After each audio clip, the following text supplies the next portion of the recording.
Hello, Rob here, and welcome back to the channel. I'd like to wish everybody a happy new year. I was hoping this would be my first video of the year, but it just didn't happen. But I figured what better way to kick off 2024 than taking a look back at 2023. And man, last year was a good year as I had purchased so many cool toys to add to my collection. So today, I'm going to do my top 10 toys of 2023. And everything on this list is going to be all vintage toys. There will be no modern toys on this list. And man, it was tough to narrow it down. I took a look back at everything that I had bought last year, and some of the toy lines, I could have done a top 10 just for that particular toy line, such as a top 10 for Star Wars or a top 10 for G.I. Joe. So I had to come up with a way to rank the toys. Some of the factors I considered is how rare is the toy? Was it produced late in the line? Is it part of a sub-line? Is it an exclusive? And as you know, rare usually means expensive. But maybe the toy isn't hard to find. Maybe I've seen it a bunch of times, but it's not complete, not in good condition, or just not at the right price that I was willing to pay. And the last thing I factored in was just opportunity. Maybe it was something that I wasn't looking for, and I just stumbled across, and I couldn't pass it up. So before I get to my countdown, I actually have an honorable mention. When I was looking back, I thought I purchased this particular toy in 2023, but I didn't. I got it in the tail end of 2022, but I wanted to show it, so here it is. From Masters of the Universe, here's Scareglow. Released later in the line, he is highly sought after, and I knew he would be one of the more expensive figures that I needed. I had been hunting for him for almost 2 years, until I finally got this one from D&E Collectibles down in Pittsburgh. They had posted recent photos of their store inventory, so I made the trip down. However, I had just missed out on them. But the guys down there were awesome, and they pulled this one from the back that they had set aside for an upcoming show.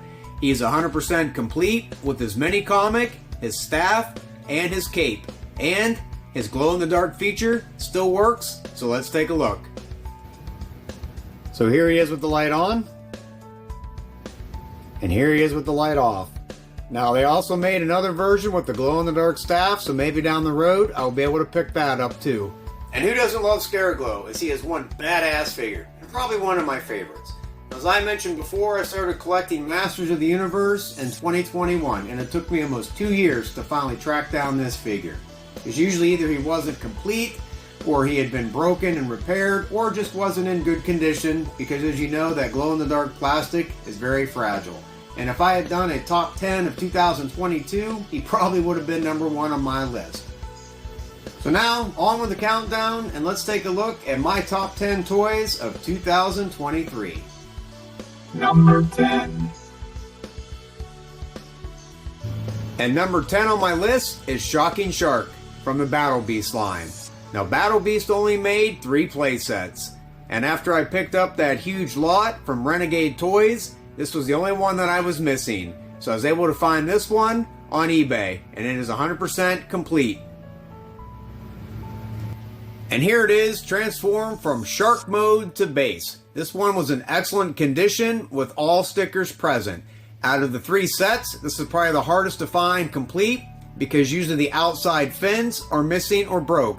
It also came with a ton of small parts, such as the railing at the top of the waterfall, and the 3 guns. Number 9. Coming in at number 9 is this G.I. Joe Steel Brigade figure, mint and sealed bag. Now I got this figure at the October Toy Hio Toy Show. I knew there was multiple versions or variants of this figure, and I wasn't sure which one I had, so I went to yojo.com to do a little bit of research and found out that this is version D from 1989. Now, Steel Brigade was first available in 1987 as a mail-in offer from Hasbro Direct. The offer was hyped as a personalized figure and came with a bio certificate. But basically, it was a figure made up of repainted parts from other figures, with the head being the only original piece. So let's take a closer look. For all the versions, they repainted the arms from Flash. For the torso, only version A used Airborne. All the other versions, the torso was used from Duke.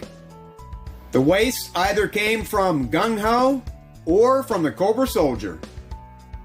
And for the legs, Airborne was used once again, or the legs from scrap iron. Now that you're familiar with the parts that make up Steel Brigade, let's take a closer look at mine and what makes this version D.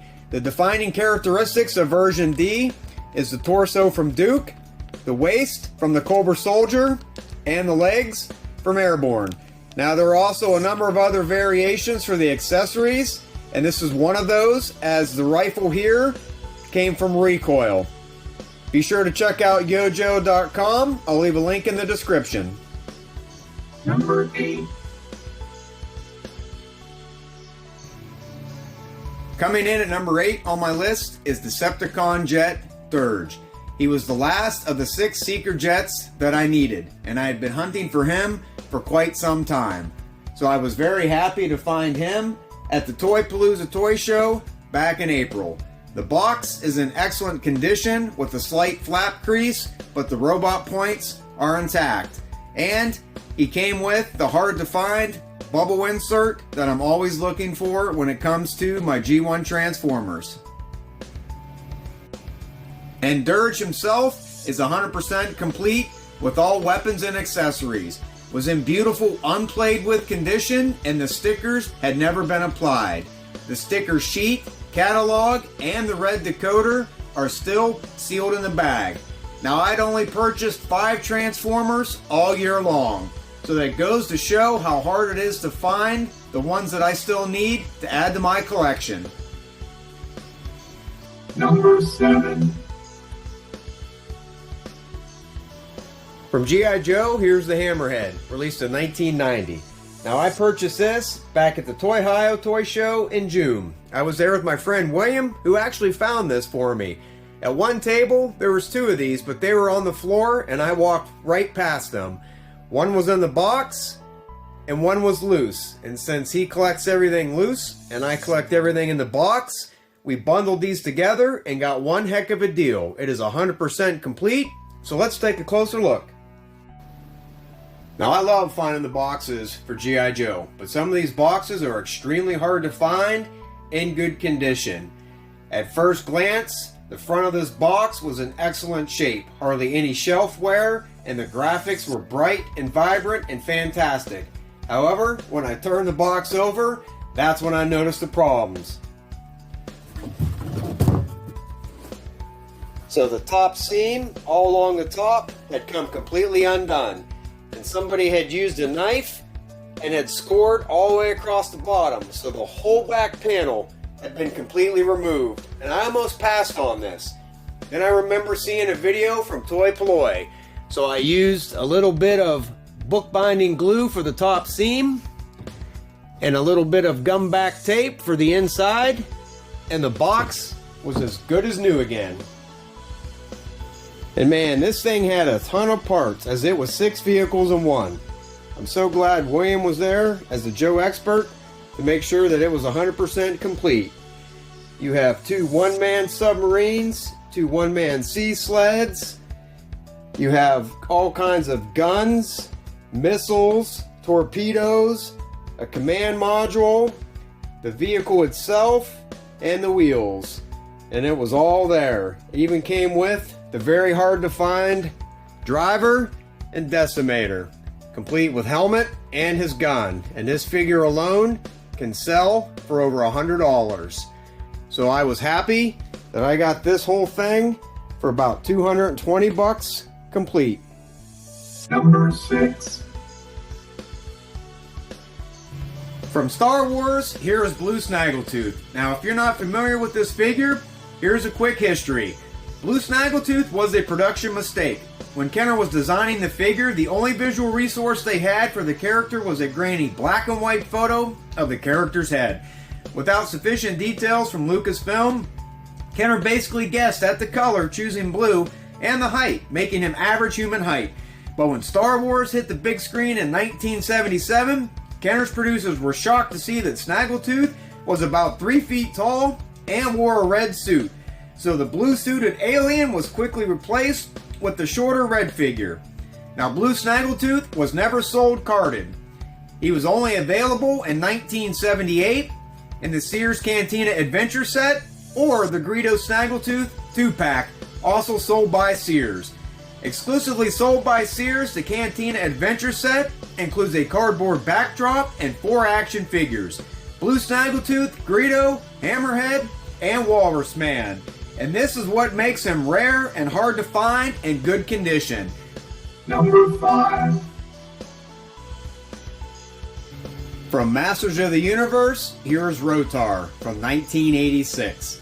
Now, as I mentioned in my eBay haul video, I picked him up for a little over $200. Released later in the line, along with Twistoid, these two figures are very hard to find, 100% complete, and usually command a pretty high price tag.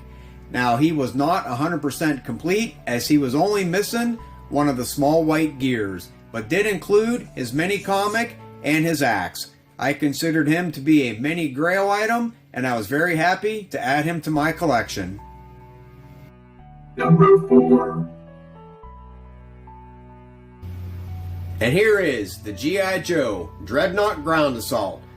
Released in 1986, this was a Sears exclusive.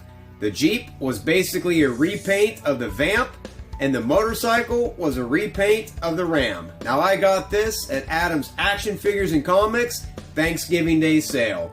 Now, it was not 100% complete, but very few of these are, and if they are, they're extremely expensive. So at $150 with the sale, I definitely could not pass this up. So all the toys up until this point you guys have seen before, either in my toy room tour or in my toy hauls. But that is not the case with number 3. You guys have never seen this before, and the reason why is because this was my Christmas gift from my good friend and fellow collector, William, who is usually my wingman when I'm out hunting for toys. So here it is. Number 3. And here is a lot of Action Force figures. Now, when he had asked me if I was interested in collecting Action Force, I said yes, but I was thinking more of the O-ring style figures, similar to G.I. Joe. I had no idea that this line even existed. So when I opened up the box and I saw what was inside, I was blown away. Now, because I wasn't familiar with this line, I had to do a little bit of research. So once again, I turned to yojo.com. Now, I was familiar with the company Palitoy, who also made Star Wars toys.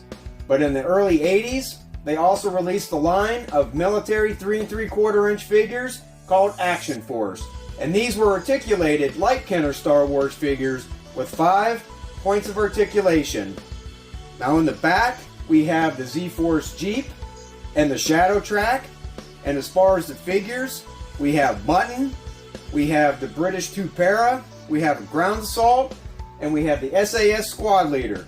And in the front, we have 2 Action Force Commanders, which were apparently a mail-in offer. So none of the vehicles or figures are complete, but there's still an awesome addition to my collection, and I'm definitely looking forward to adding more in the future. Number 2. And here is not one, but both of the R2-D2 figures with pop-up lightsaber that I purchased from eBay. And if you haven't seen my video of me opening this figure, be sure to check it out. Now, as I mentioned then, I've been hunting for this figure for quite some time.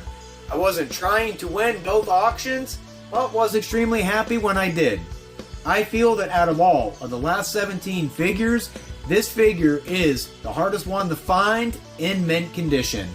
When you factor in the vac metal used in his dome, the condition of the sticker, and the fact that he came with the lightsaber, not included with any other figure, which was easily lost, making it rare, hard to find, and expensive. And those are the reasons why this figure made it all the way to number 2 on my top 10 list. Now, as I mentioned in my last video, my goal heading into 2023 was to finally finish collecting the Star Wars last 17 figures, which I was able to do. But heading into the year, I needed 13 figures. And I probably could have done a top 10 list on just those figures alone. But I wanted to pick just one, and for me, R2-D2 was that figure. So now we're down to number 1. But before I show you that, let's do a quick recap. So at number 10 was the Shocking Shark from Battle Beast. Number 9 was G.I. Joe Steel Brigade. Number 8 was Dirge from Transformers. Number 7 was G.I. Joe Hammerhead. Number 6 was the Blue Snaggletooth. Number 5 was Rotar from Masters of the Universe. Number 4 was the Dreadnought Ground Assault. Number 3 was the Action Force Lot. And number 2 was R2-D2 with Pop-Up Saber. So here is my number 1 toy of 2023. Number 1. And coming in at number 1 on my top 10 toys of 2023 is the G.I. Joe Cat, or Crimson Attack Tank. Now this was another Sears exclusive, released in 1985.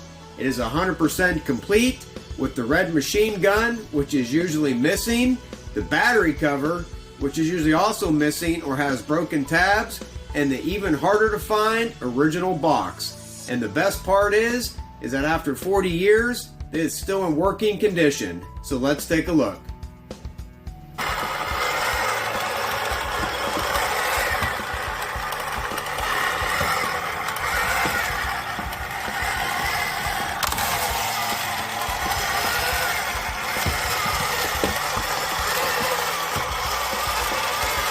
So let me tell you the backstory on how I got this. While attending the Toy Hio show in June, I was talking to Adam from Adam's Action Figures and Comics. And at his table, he had a loose cat, but William snagged it before I even knew it was there. But also at his table, he had the other Sears exclusive and the SMS, which was definitely on my list. But unfortunately, I didn't buy it that day. So I took a trip out to a store in July, hoping that he would still have it, but of course, he didn't, and it was gone. But after talking to him about the cat, he said that he'd picked up another one. So he brought me out this one in the box, and I couldn't believe it. Now when it comes to some of the G.I. Joe exclusives, such as the Sears and the Night Force, I plan on collecting them, but never imagined that I would find the box. So I was so happy when he had this one. And the best part is that I got this for about the same price that William got his loose cat for. So he said that I got the deal of the century. And those are my top 10 toys that I picked up in 2023. Well, let me know in the comments, do you agree or disagree with the way I ranked them?